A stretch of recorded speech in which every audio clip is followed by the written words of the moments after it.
Bienvenidos docentes y estudiantes de las diferentes instituciones del departamento.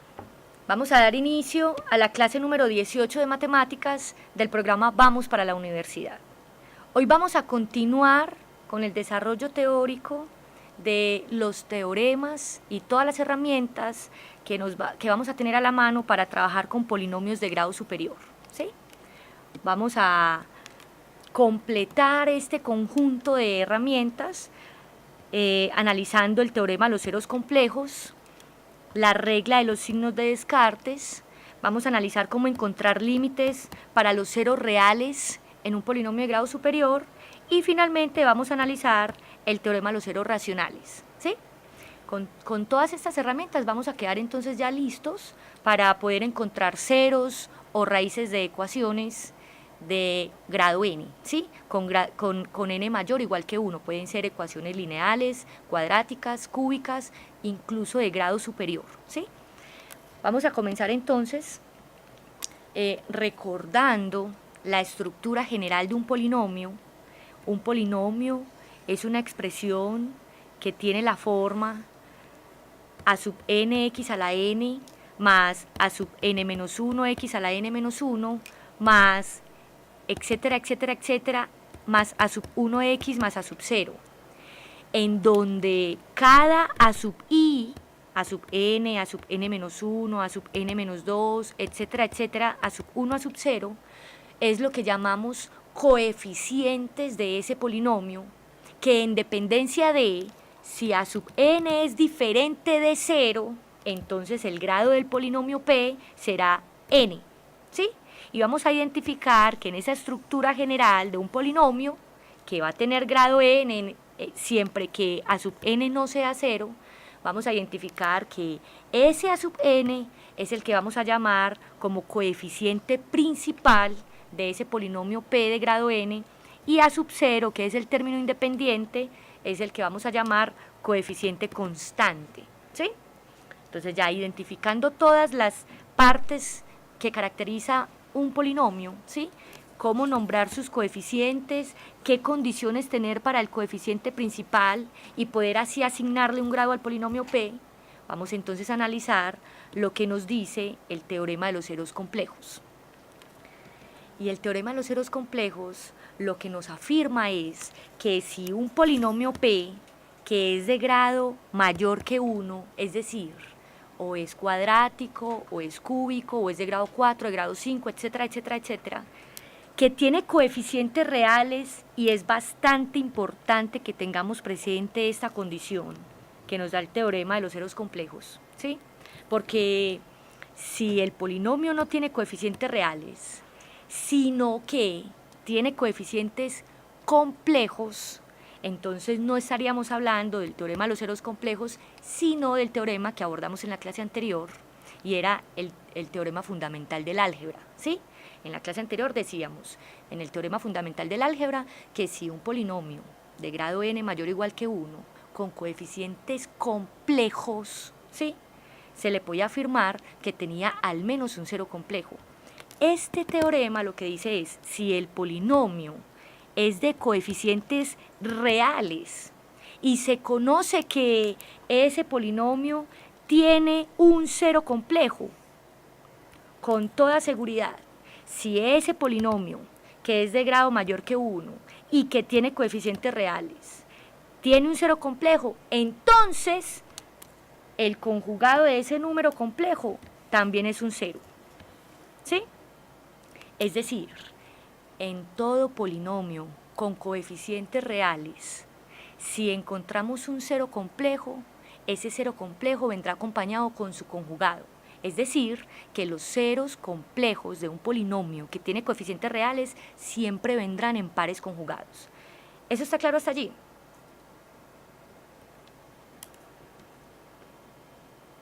Si el polinomio tiene coeficientes complejos, solamente podemos garantizar que tiene al menos un cero complejo. Pero si el polinomio tiene coeficientes reales, si hay un cero complejo, entonces su conjugado también es un cero del polinomio. Dicho en otras palabras, si el número complejo a más bi es un cero del polinomio P, con toda seguridad, su conjugado, que sería el número complejo A menos BI, también es cero del polinomio.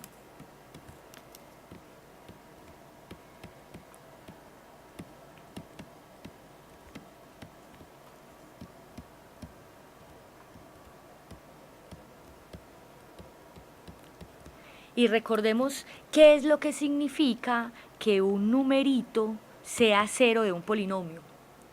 Si estamos afirmando que A más BI es un cero de P de X, es porque ¿qué es lo que está ocurriendo con el polinomio P cuando se evalúa en ese número complejo A más BI? ¿Qué será lo que ocurre con ese polinomio P cuando se evalúa en ese número complejo A más BI, siendo ese número complejo un cero del polinomio? ¿Qué es lo que ocurre? ¿Qué podemos afirmar?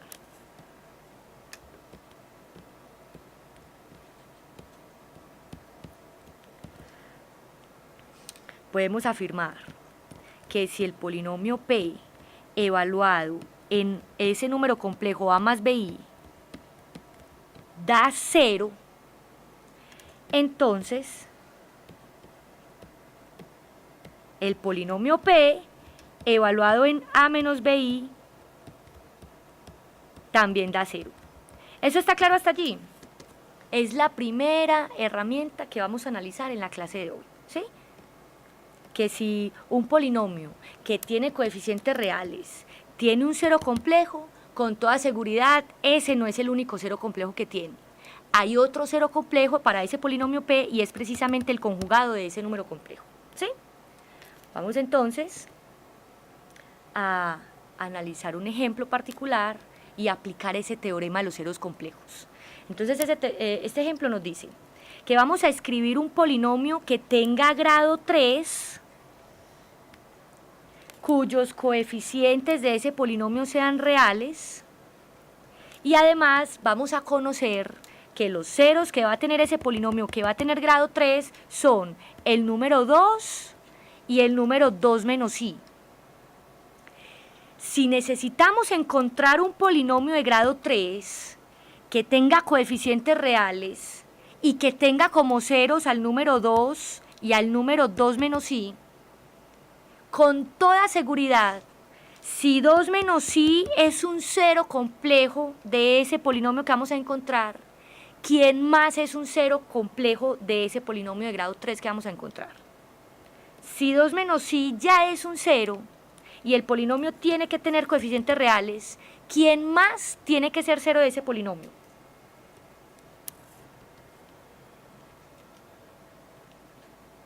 Dos más i, muy bien, excelente. Porque 2 más i sería el número complejo que es el conjugado de 2 menos i. Y como ese polinomio que vamos a encontrar tiene que tener coeficientes reales, en un polinomio con coeficientes reales, si existe un cero complejo, su conjugado también lo es.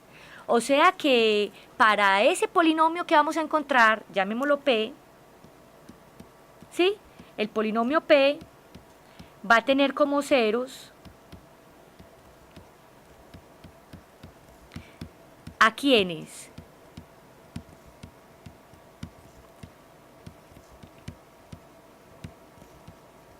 El número 2, el número 2 menos i, que es un número complejo, y el número 2 más i, que es otro número complejo. ¿Eso está claro hasta allí? Ahora, en la clase anterior vimos también un teorema que se llamaba el teorema de la factorización completa. Y el teorema de la factorización completa nos garantizaba, ¿sí? Nos garantizaba que todo polinomio se podía escribir como el producto de factores lineales, en donde el cero de cada factor lineal era un cero del polinomio P. Si ya conocemos 3 ceros, que son los 3 ceros que va a tener el polinomio P porque tiene que tener grado 3, por el teorema de la factorización completa podemos escribir ese polinomio P como A, que era el coeficiente principal, que multiplica a x menos uno de los ceros del polinomio, en este caso 2, por x menos otro de los ceros del polinomio, que en este caso es 2 menos i, y por x menos el otro cero complejo, que en este caso es 2 más i. Y eso nos lo garantiza el teorema de la factorización completa. Ahora, tengamos muy presente que en el ejemplo que estamos solucionando dice escribir un polinomio. No dice escribir el polinomio. ¿Por qué? Porque es que no vamos a encontrar un único polinomio de grado 3 y que tenga como ceros al 2 menos i y al 2 más i. No es único el polinomio, porque como ese producto de factores, además, está multiplicando con un coeficiente principal, en dependencia del valor numérico que tome ese valor a, vamos a tener un polinomio o otro polinomio, ¿sí? Con coeficientes distintos. Como no nos exigen condiciones particulares para ese polinomio p, podemos asumir cualquier valor para a, siempre que no sea 0. Digamos que a lo vamos a tomar como el número 1. Y si tomamos a como el número 1 porque no nos exigen nada con respecto al coeficiente principal, entonces nuestro polinomio p a encontrar será el polinomio que se define con ese triple producto x menos 2 por x menos 2 menos i por x menos 2 más i. ¿Eso está claro hasta allí? Y lo que tenemos que hacer en esta instancia es aplicar las propiedades distributivas del producto con respecto a la suma, porque tenemos que escribir el polinomio p en su forma estándar, y la forma estándar es mediante una suma de términos, ¿sí? ¿Cuál será el grado de ese polinomio p? 3. Y una vez hagamos todas esas propiedades distributivas del producto con respecto a la suma, pues entonces vamos a encontrar la forma característica o la expresión explícita que define el polinomio p, que es uno de los muchos que podemos encontrar porque estamos en el caso en el que a sea 1. En algún momento otra persona puede considerar que quiere encontrar el polinomio p, que tiene esas mismas condiciones, pero que no quiere considerar el coeficiente principal 1, sino, supongamos, el coeficiente principal que sea 2. Entonces va a encontrar otro polinomio con las mismas características, pero que se define con coeficientes diferentes. ¿Eso está claro hasta allí?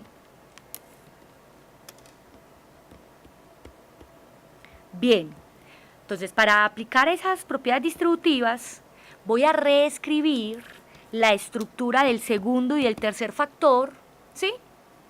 Destruyendo esos paréntesis para que comencemos entonces con las propiedades distributivas. Entonces, sería x menos 2 más i por x menos 2 menos i. Y ahora sí, comencemos a distribuir ese producto de factores.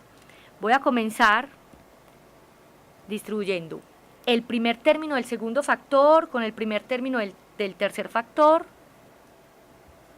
y así sucesivamente, cada uno de los términos del segundo factor con cada uno de los términos del tercer factor. Y por último voy a hacer la distributiva con el primer factor, ¿sí? Para que encontremos la forma explícita de ese polinomio p. Entonces tendremos x menos 2 que multiplica, y ahí sí comienzo, x por x, x a la 2, menos x por 2, 2x, menos x por y, xy, y continúo, menos 2 por x, menos 2x, menos 2 por menos 2, más 4, y menos 2 por menos y, más 2y. Y finalmente, el tercer término con cada uno de los términos del tercer factor, y por x más xy, y por menos 2, menos 2y, y finalmente y por menos y, menos y al cuadrado. ¿Eso está claro hasta allí? Identificamos entonces en esa suma de términos que, por ejemplo, xy resta y xy suma, se cancelan. 2i suma, 2i resta, se cancelan. Y nos queda el producto de x menos 2, que multiplica a x al cuadrado, menos 2x menos 2x, que nos da como resultado menos 4x. Y finalmente, como y al cuadrado es menos 1 y le antecede un menos, tendremos una suma, más 1, y entonces tendremos que hacer la operación 4 más 1, lo que nos da como resultado 5. Hasta allí vamos bien.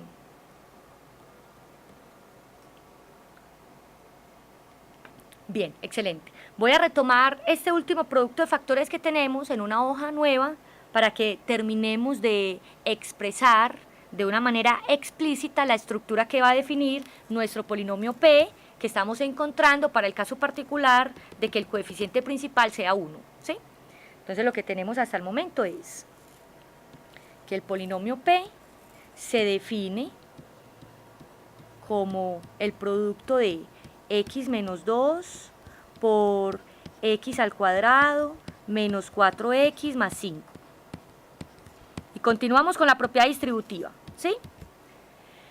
X por x a la 2, x a la 3, x por menos 4x daría menos 4x a la 2, más x por 5, 5x, y distribuimos finalmente el menos 2 con cada uno de los términos del segundo factor. Sería menos 2 por x a la 2, menos 2x a la 2, menos por menos da más, 2 por 4, 8x, y finalmente menos por más da menos, 2 por 5, 10.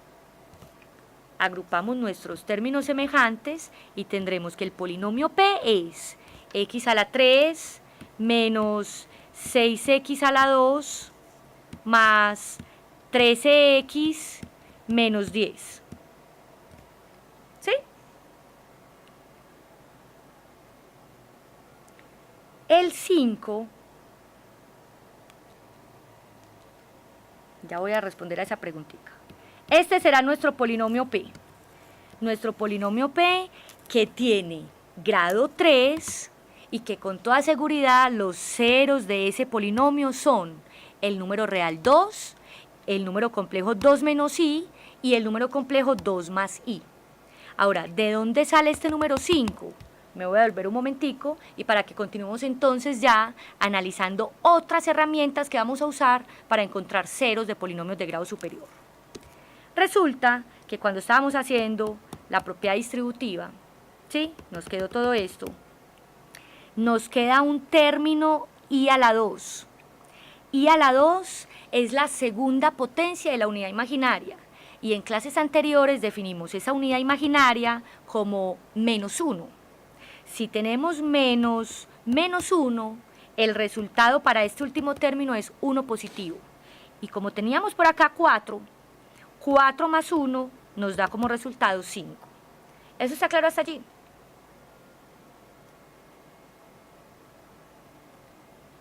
Ok, con mucho gusto. Entonces, ya encontramos ese polinomio de grado 3. Vamos entonces a analizar otra herramienta, ¿sí? Que vamos a tener a la mano cuando tengamos que analizar la naturaleza de los ceros en un polinomio de grado superior. Tenemos que la regla de los signos de Descartes afirma lo siguiente. Consideremos un polinomio P que tiene coeficientes reales. Si el polinomio P no tiene coeficientes reales, no vamos a usar la regla de los signos de Descartes, ¿sí? Porque no se cumplirá con certeza lo que ella diga. Entonces, si el polinomio P es un polinomio con coeficientes reales y un término constante diferente de 0, ¿sí? Es decir, el término independiente, el a sub 0, que sea diferente de 0, entonces el número de variaciones de los ceros reales positivos que va a tener ese polinomio P va a ser igual a el número de variaciones de signo que tenga ese polinomio P, o ese número de ceros va a ser también igual a ese número de variaciones pero disminuida en un número par. Por ejemplo, tenemos un polinomio P, digamos de grado 3. Entonces, si el polinomio está expresado en todos sus términos, o sea, está completamente expresado, tendrá 4 términos. Si es de grado 3, tendrá 4 términos. El término de grado 3, el de grado 2, de grado 1 y el término independiente. Vamos a analizar ese polinomio P en su formación y vamos a mirar qué variaciones de signos hay entre cada término consecutivo. Supongamos que en esos 4 términos que tenemos encontramos 2, 3 variaciones, digamos 3 variaciones. Entonces la regla de los signos de Descartes, si ese polinomio que estamos analizando sí tenía coeficientes reales, nos va a decir, vea, encontró 3 variaciones de signo en ese polinomio, o sea que la cantidad de ceros reales positivos que tiene ese polinomio es o 3 o 3 menos un número par, o sea 3 menos 2, 1. Entonces uno dice que ese polinomio que tenía 3 variaciones tiene o 3 números reales o un número real que es un cero del polinomio. ¿Eso está claro hasta allí? Ahorita vamos a aplicar y a aclarar con más detalle lo que la regla de los signos de Descartes nos dice con un ejemplo particular. Pero allí no acaba todo. Este primer ítem nos relaciona la cantidad posible de ceros reales positivos. Pero es que un polinomio con coeficientes reales no solamente tiene que tener ceros reales positivos, puede que tenga ceros reales negativos.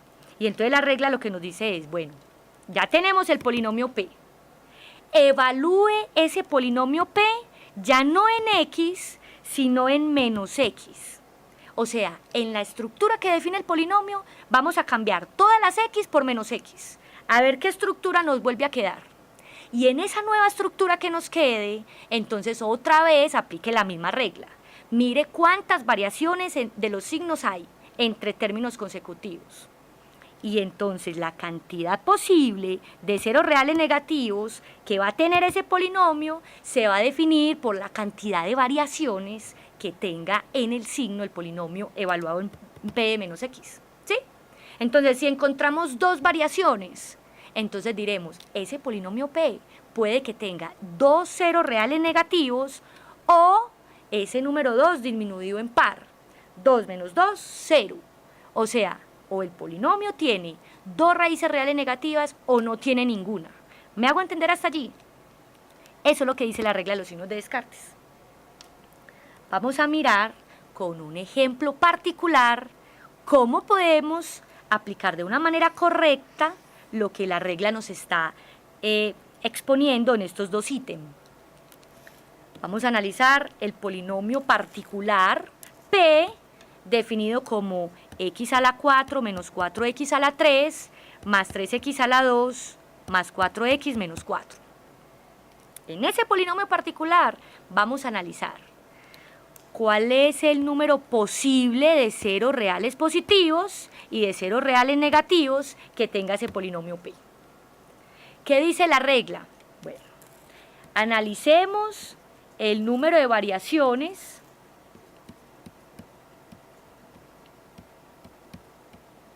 que tenga ese polinomio P.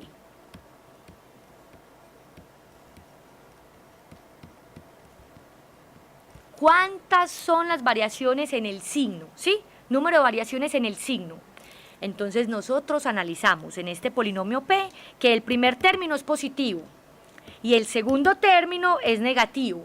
¿Varió el signo? Sí, va una variación. El segundo término es negativo y el tercero es positivo. ¿Varió el signo? Sí, ya van 2 variaciones. El tercer término es positivo y el cuarto es positivo. No hubo variación, entonces vamos solo con 2. Pero el cuarto término es positivo y el quinto término es negativo. ¿Hubo variación de signo? Sí. ¿Cuántas variaciones encontramos? 3. Entonces, ¿qué vamos a decir?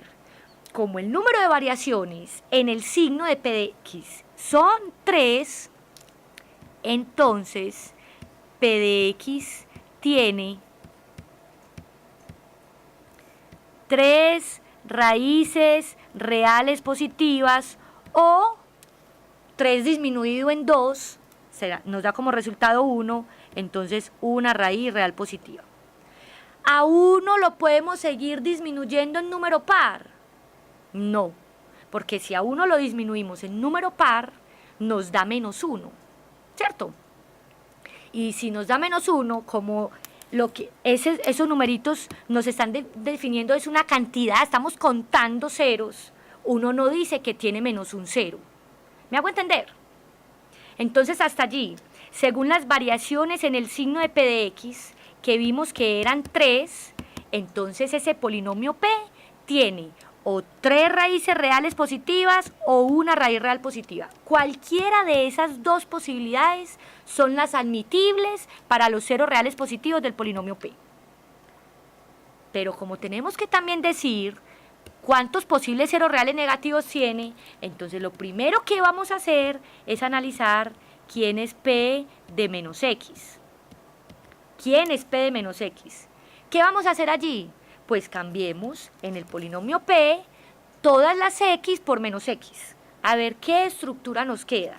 Y tenemos entonces menos x todo a la 4, menos 4 veces menos x todo a la 3, más 3 veces menos x a la 2, más 4 veces menos x, menos 4. Y resolvamos esas potencias. Menos x a la 4. Menos x a la 4 nos da como resultado el mismo x a la 4. Pero menos x a la 3 da negativo, esa potencia da negativa. Por este menos se convierte en más. ¿Más quién? Más 4x a la 3. ¿Eso está claro hasta allí? Menos x a la 2 da el mismo x a la 2, entonces nos sigue quedando más 3x a la 2. Y más por menos nos da menos. ¿Menos quién? Menos 4x y finalmente restamos 4. Esta estructura algebraica es la que define el polinomio p evaluado en menos x. ¿Cuántas variaciones en el signo tiene p de menos x? Número de variaciones en el signo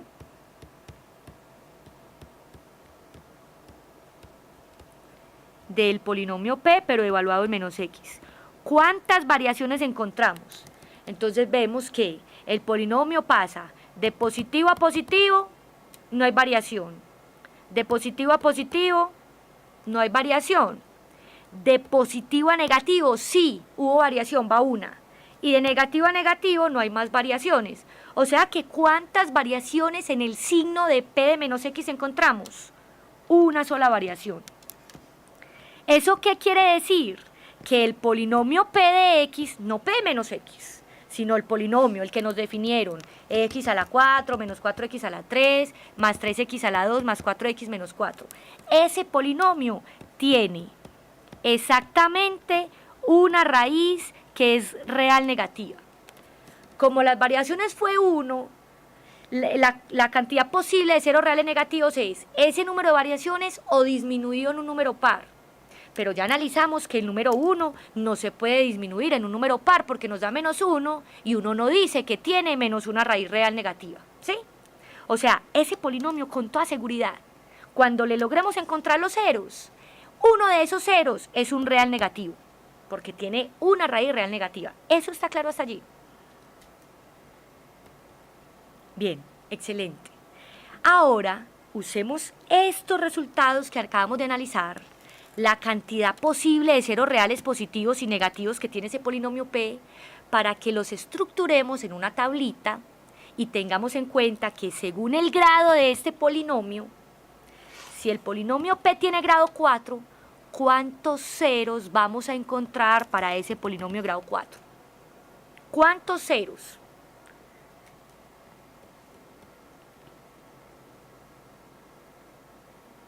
¿Cuántos ceros en total vamos a encontrar para ese polinomio p que tiene grado 4? 4, muy bien. Vamos a encontrar 4. Entonces vamos a armar una tablita y en esa tablita vamos a recoger todas las posibilidades de la naturaleza de los ceros de ese polinomio p, teniendo presente que el total de ceros en cada caso que analicemos debe ser 4, porque el grado del polinomio es 4, entonces no puedo tener más de 4 ceros, y tampoco menos de 4. Puede que tengamos un cero igual, o sea, que tengamos los 4 ceros, pero que sean el mismo valor. Son 4 ceros, así sea un solo número, que ahí es donde se habla de la multiplicidad. Pero un polinomio de grado 4 tiene 4 ceros. Un polinomio de grado 8 tiene 8 ceros. Un polinomio de grado 2 tiene 2 ceros. Así los ceros sean todos iguales. ¿Me hago entender?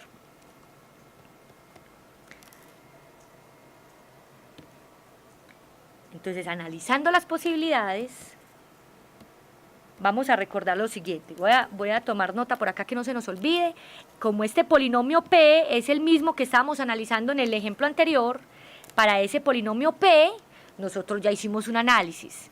Y es que ese polinomio P tenía o 3 raíces reales positivas o una raíz real positiva.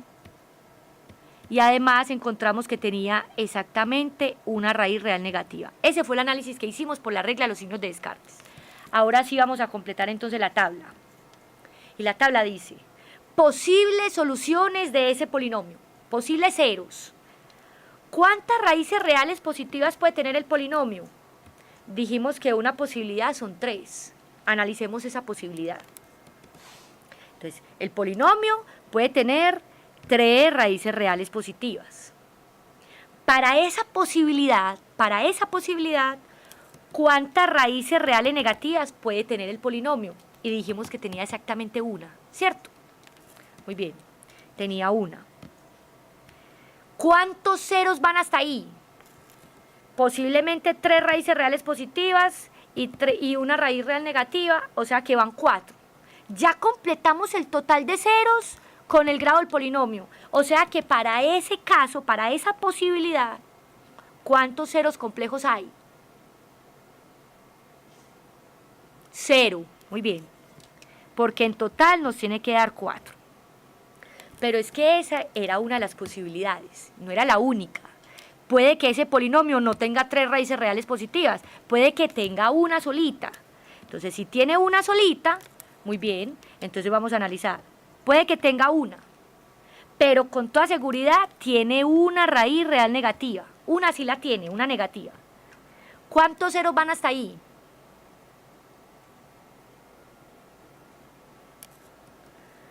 ¿Cuántos ceros van hasta acá?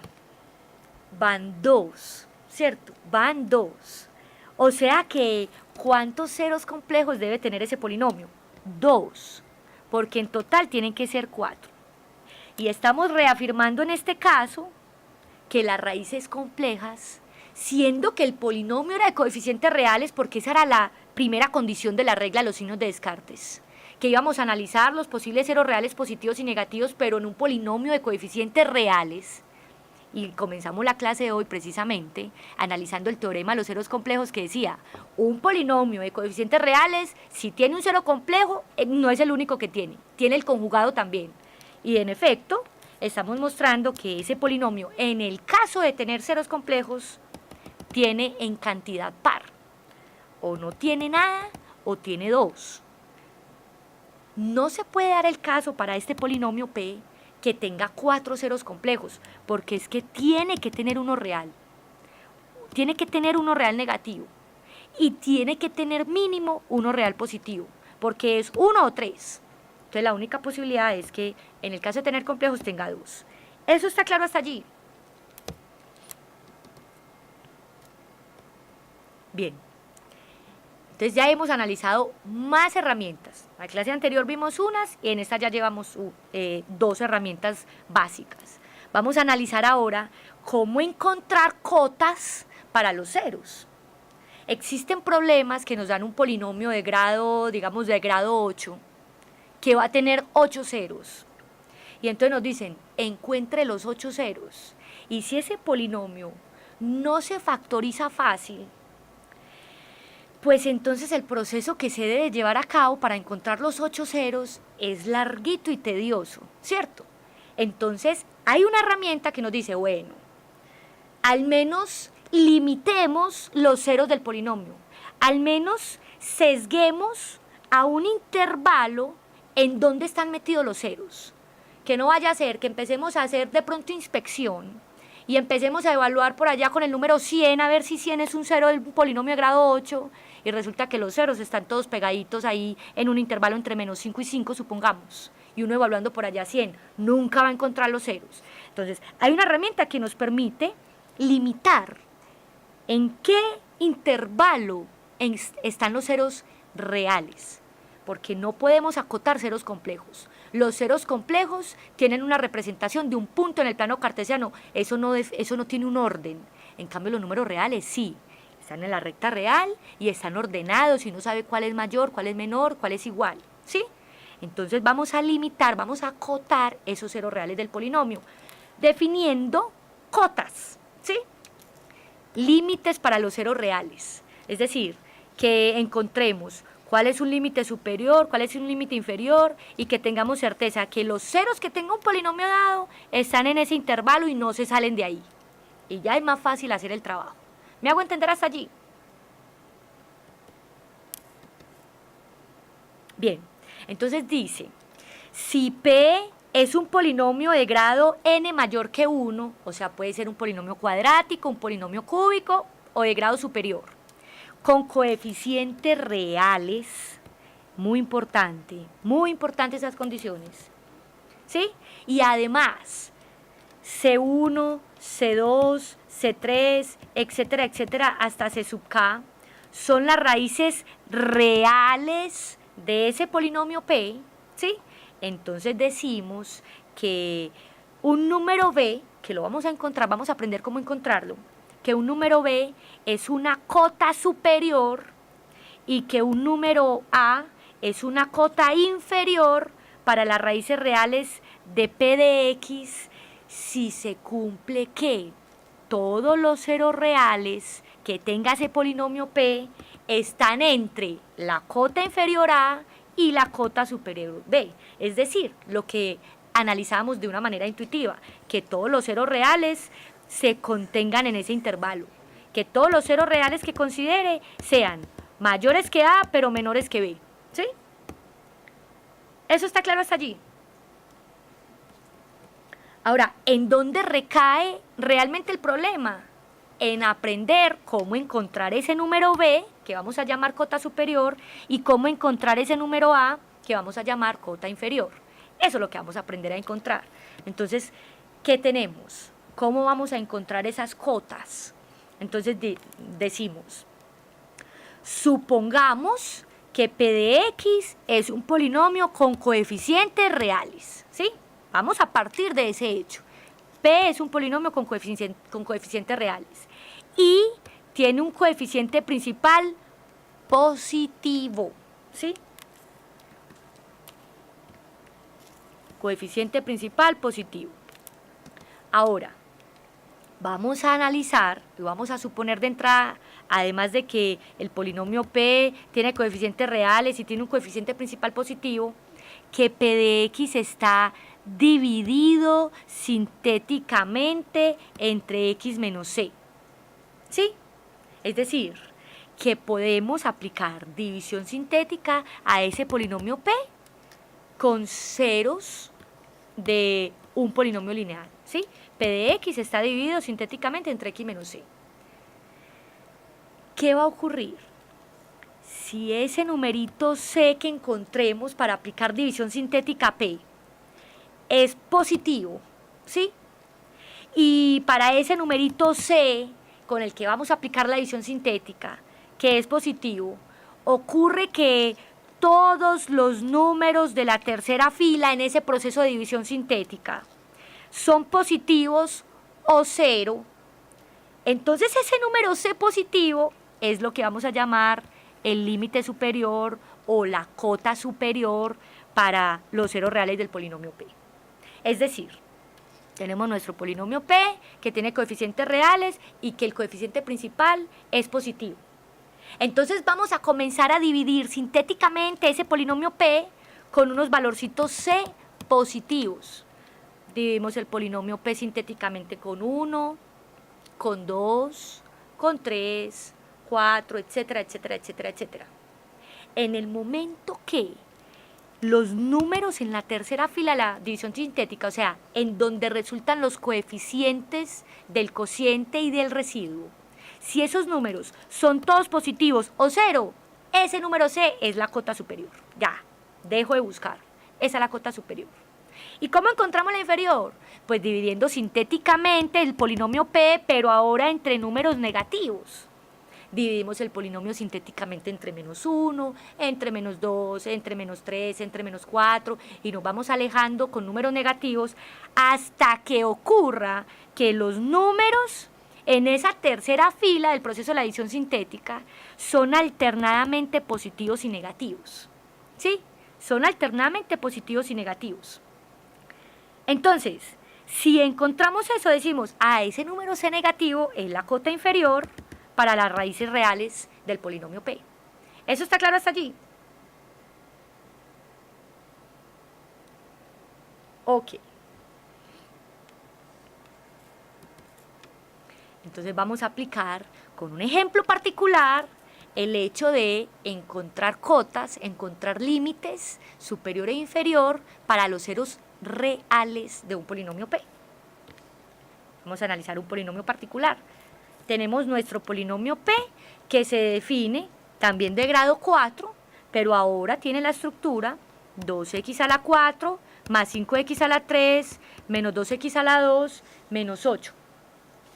Vamos a analizar ese polinomio, ¿sí? Y en ese polinomio vamos a encontrar cuál es esa cota superior y cuál es esa cota inferior para los ceros reales del polinomio, ¿sí? Vamos a comenzar a hacer divisiones sintéticas.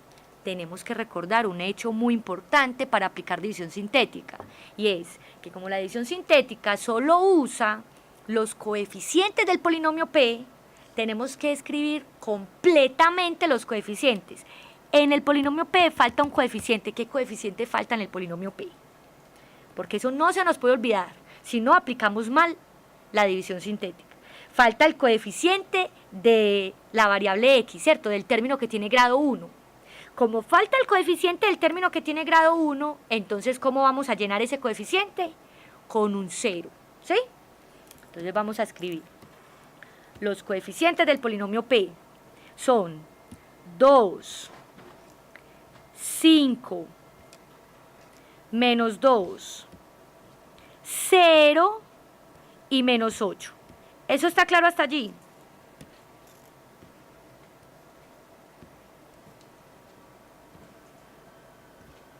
Y vamos a comenzar a buscar. Vamos a buscar primero cota superior.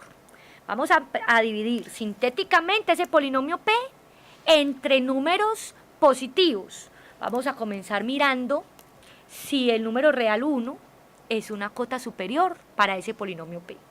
Para que sea cota superior, ¿qué tiene que ocurrir? Que lo que encontremos en la tercera fila de esa división sintética sean números que son siempre positivos o 0, ¿sí?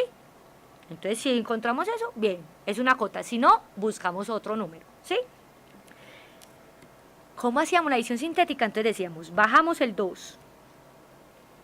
2 por 1, 2. 2 más 5, 7. 7 por 1, 7. 7 menos 2, 5. Hasta el momento todos van positivos, ¿cierto? Parece que aplica. 5 por 1, 5, más 0, 5. Ya no nos funcionó. 5 por 1, 5, menos 8 más 5, menos 3. El último número en esa tercera fila no es positivo. O sea que 1 no es cota superior. Tenemos que ensayar con otro. ¿Eso está claro hasta allí?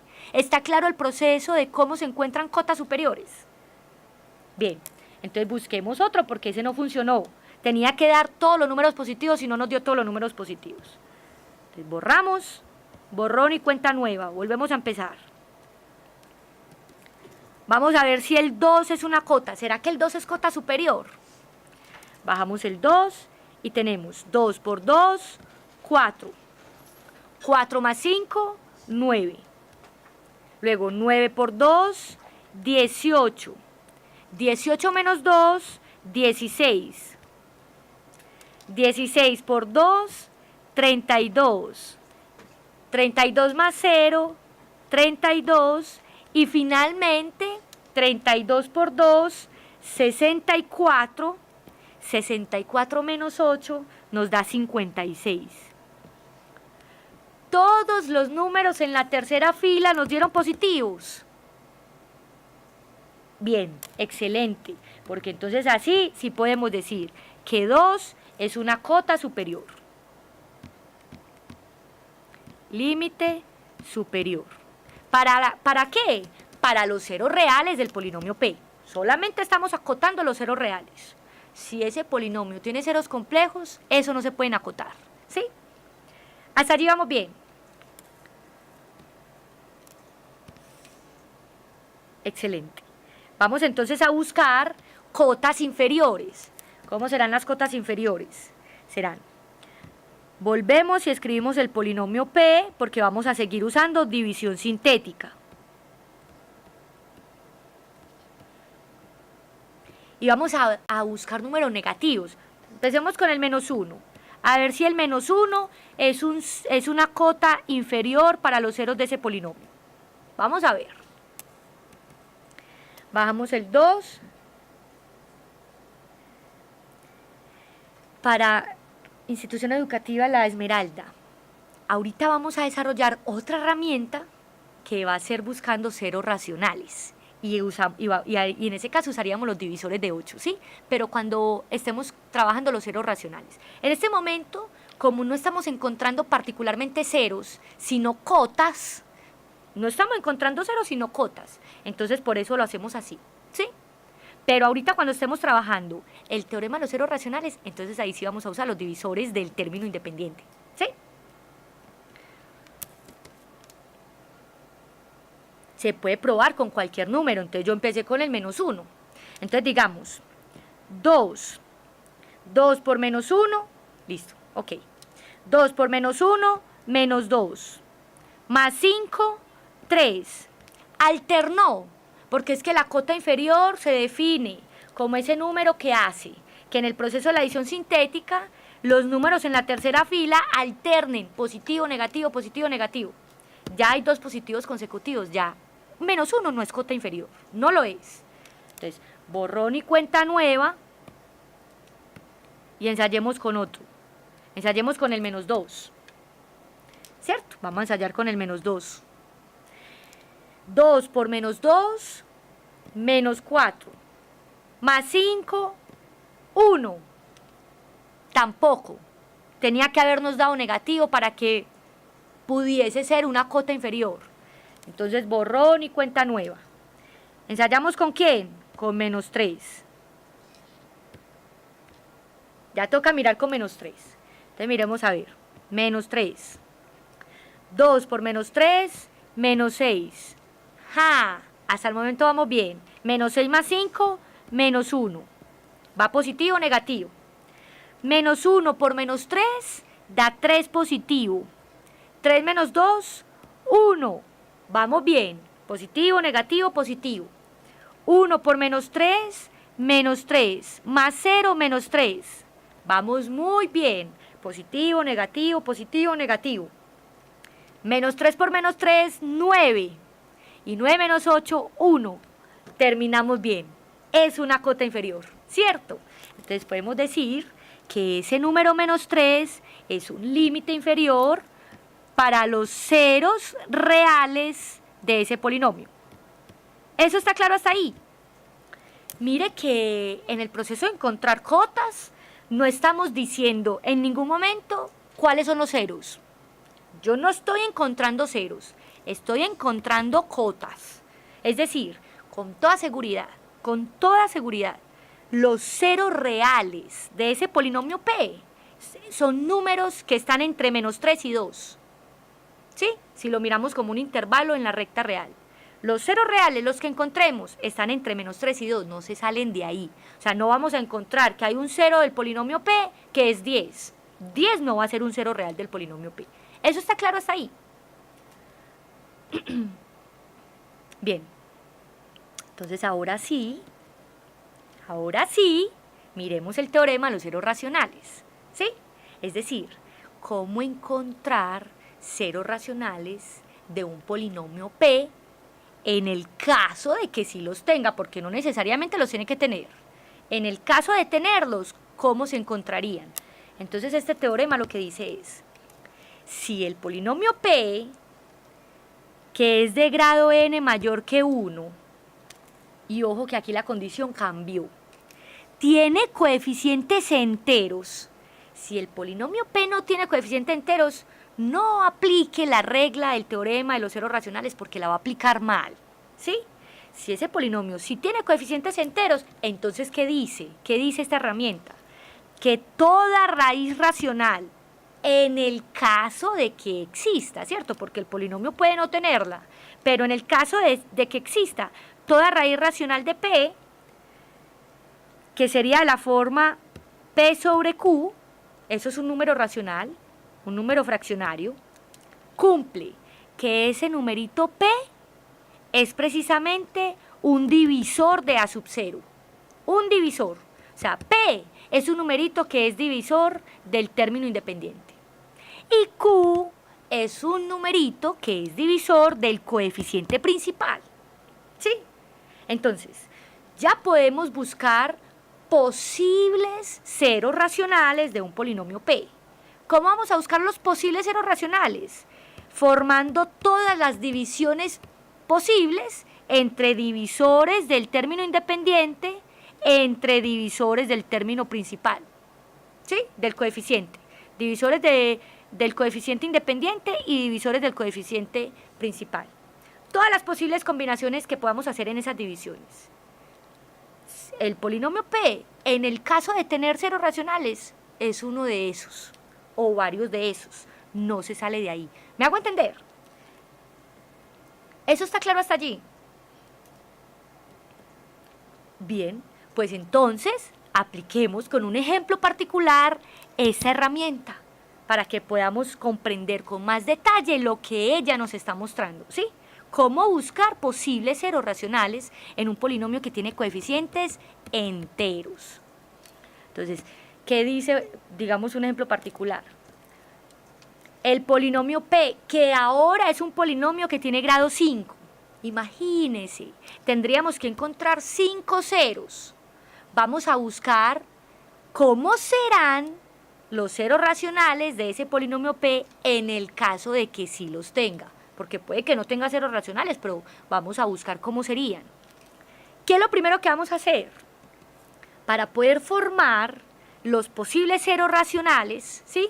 Los posibles ceros racionales, lo que vamos a hacer es buscar, primero que todo, los divisores de 6. Ah, claro, porque es que antes analizamos que ese polinomio P sí tenía coeficientes enteros. 3 es un número entero, menos 10, menos 6, más 24, más 11 y menos 6 son números enteros. Todos son números enteros. Entonces podemos aplicar el teorema. ¿Cuáles son los divisores? Te lo voy a poner por acá. ¿Cuáles son los divisores de ese número independiente? Los divisores de 6. ¿Cuáles son los divisores de 6? ¿Cuáles son? 1, 2, 3 y 6. Esos son los únicos divisores. O sea que el menos 1 no es divisor de 6. Y el menos 2 no es divisor de 6. Eso, los positivos y los negativos. Entonces, ¿cuáles son? Porque tenemos que poner todas las combinaciones. Entonces hay que considerar los positivos y los negativos. Más o menos 1 sirve como divisor de 6. Más o menos 2 sirve como divisor de 6.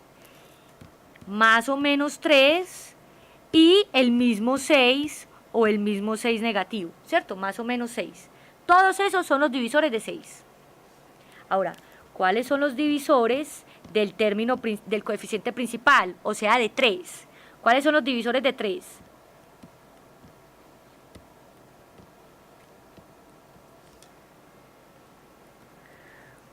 ¿Cuáles son los divisores de 3?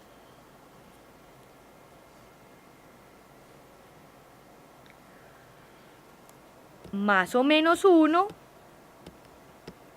más o menos 3. Hasta allí eso está claro. Muy bien, ahora sí.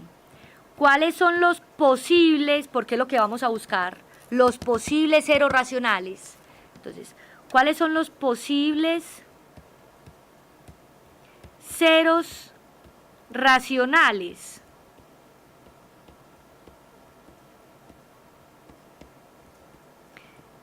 Tenemos que empezar a formar todas las posibles combinaciones entre divisores de 6 con divisores de 3. ¿Sí? Todas las posibles combinaciones en la forma P sobre Q.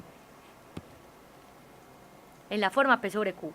Entonces decimos, vamos a pararnos primero en esta primera opción. Vamos a, pues para que no perdamos el orden, no nos enredemos. Para ese más o menos 1 lo podemos dividir entre más o menos 1. Y el resultado de dividir más o menos 1 entre más o menos 1 es precisamente más o menos 1. O sea que un posible cero racional de ese polinomio P es o el 1 o el menos 1. ¿Sí? ¿Eso está claro hasta allí? Bien. Y seguimos con esa misma posibilidad, la otra que tenemos para los divisores del coeficiente principal. O sea, más o menos 1 dividido más o menos 3. Más o menos 1 dividido más o menos 3 da más o menos 1/3. ¿Sí?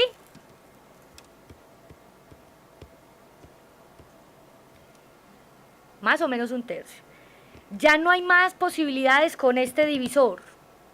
¿Cierto? Porque ya buscamos todas las posibles con los divisores de 3. Entonces nos cambiamos. Ya vamos a analizar más o menos 2. Y otra vez, vuelve y juega.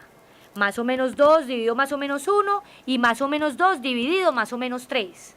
¿Eso qué nos da? Nos da que una posibilidad es más o menos 2 y que la otra posibilidad es más o menos 2/3. ¿Hasta allí vamos bien? Muy bien. Excelente. Entonces analicemos la otra posibilidad. Y otra vez, eso se vuelve un algoritmo, la misma cosa. Más o menos 3 dividido más o menos 1, más o menos 3 dividido más o menos 3. Más o menos 3 dividido más o menos 1, pues nos da más o menos 3. Y el resultado de dividir 3 entre 3 nos da 1, pero es que a 1 ya lo consideramos. Entonces no lo repitamos porque ya están las consideraciones. Ya está. Muy bien, Institución Educativa La Esmeralda. ¿Hasta ahí vamos bien? Listo. Excelente. Entonces, vamos a analizar el otro divisor. Más o menos 6. ¿Y qué nos queda? Más o menos 6 dividido más o menos 1, que es más o menos 6. Y más o menos 6 dividido más o menos 3 nos da más o menos 2. Y más o menos 2 ya lo consideramos, entonces no lo tenemos que volver a poner porque ya está, ¿cierto? Esos son los posibles. Esos sí son los posibles ceros racionales, es decir, ¿cómo se interpreta ese hecho? Este polinomio P, en el caso de tener raíces racionales, esas raíces racionales son o el 1 o el menos 1, o el 1/3 o el menos 1/3. Y así sucesivamente. ¿Cuántos posibles ceros racionales tiene ese polinomio P? 2, 4, 6, 8, 10, 12. Tiene posiblemente 12. No todos son 0, porque es que ¿cuántos ceros tiene el polinomio P? El polinomio P va a tener solo 5 ceros. Solo 5, porque es de grado 5. P es de grado 5. ¿Sí? O sea, para P vamos a encontrar 5 ceros. 5 de esos ceros posiblemente son de esta forma y son esos números que hay ahí. Si no, entonces son complejos o son irracionales. Pero si en el caso de ser racionales son de esa forma. ¿Eso está claro hasta allí? Bien. Les agradezco mucho por la asistencia y la participación en la clase de hoy y les recuerdo que en la próxima semana no hay clases de matemáticas del programa Vamos para la Universidad porque estaremos en receso de actividades académicas, ¿sí? Les deseo de todas formas una feliz semana de receso de actividades académicas y los espero nuevamente para la clase del martes 18 de octubre para que continuemos con las temáticas del curso de matemáticas. Hasta pronto.